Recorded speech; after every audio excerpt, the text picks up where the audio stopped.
নমস্কার বন্ধুরা, আজ আমি ভিডিওতে বলবো ফেব্রুয়ারি মাসের 23 ও 24 এই দুদিনের কুম্ভ রাশির দৈনিক রাশিফল সম্পর্কে।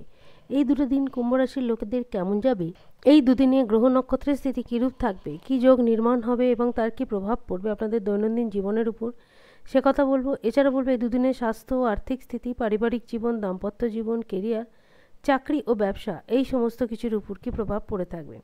তাই রাশি যদি কুম্ভ হয়ে থাকে তাহলে অবশ্যই ভিডিওটি শেষ পর্যন্ত দেখুন। তবে প্রথমে বলবো এই দুদিনে গ্রহ ও নক্ষত্রের স্থিতি কিরূপ থাকবে। 23 ফেব্রুয়ারি শুক্রবার, শুক্লপক্ষের চতুর্দশী তিথি। এই দিন অশ্লেষা ও মাঘা দুটি নক্ষত্রই থাকবে। প্রথমে শোভন নামক এবং তারপরে অতিগণ নামক যোগ নির্মাণ হবে। চন্দ্রমা প্রথম দিকে কর্কট রাশিতে থাকবে, তারপর রাশি পরিবর্তন করে সিংহ রাশিতে গোচর করবে। অপরদিকে সূর্য কুম্ভ রাশির শতবিশা নক্ষত্রতেই আছে এবং এই দিন রবি যোগও থাকবে। 24 ফেব্রুয়ারি শনিবার, এই দিন প্রথম দিকে মাঘা নক্ষত্র, তারপর পূর্ব ফাল্গুনী নক্ষত্র লাগবে এবং সূর্য কুম্ভ রাশিতেই থাকবে। যোগও দুটো থাকবে, একটা অতিগণ নামক যোগ এবং অপরটি সুকর্মা নামক যোগ। চন্দ্রমা এই দিন সিংহ রাশিতেই থাকবে, অর্থাৎ দুদিনই চন্দ্রমা আপনাদের সপ্তমভাবে থাকবে। সপ্তমভাবে চন্দ্রমা ভীষণ ভালো পরিণাম দিয়ে থাকবে, বিশেষ করে দাম্পত্য জীবনের উপর এবং যারা পার্টনারশিপে কাজকর্ম করেন তাদের উপর, কারণ সপ্তম ভাব হলো পার্টনারশিপেরই ঘর। তাই নিশ্চিন্তভাবে বলা যেতে পারে এই দুটো দিন কুম্ভ রাশির লোকেদের কম বেশি একই রকম যাবে। নক্ষত্র এবং যোগ মোটামুটি ঠিক থাকায় পরিস্থিতি যথেষ্টই পজিটিভ থাকবে।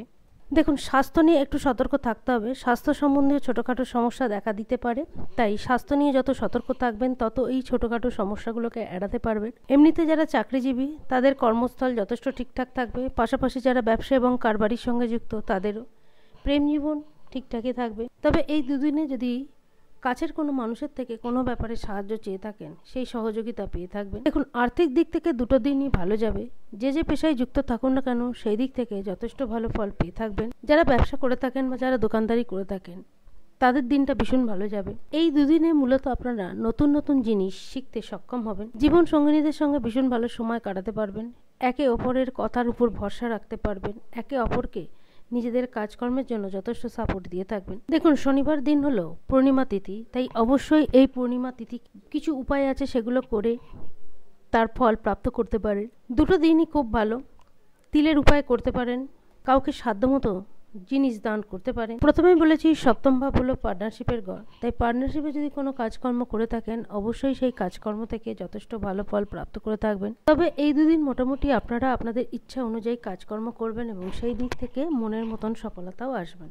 স্বাস্থ্যের কথা যদি বলি, স্বাস্থ্য মোটামুটি ঠিকঠাক থাকবে, তবে প্রথম দিনে স্বাস্থ্য সম্বন্ধীয় ছোটোখাটো সমস্যা দেখা দিতে পারে। যদি স্বাস্থ্যের উপর বিশেষভাবে সতর্ক হন তাহলে সেই সমস্যা থাকবে না।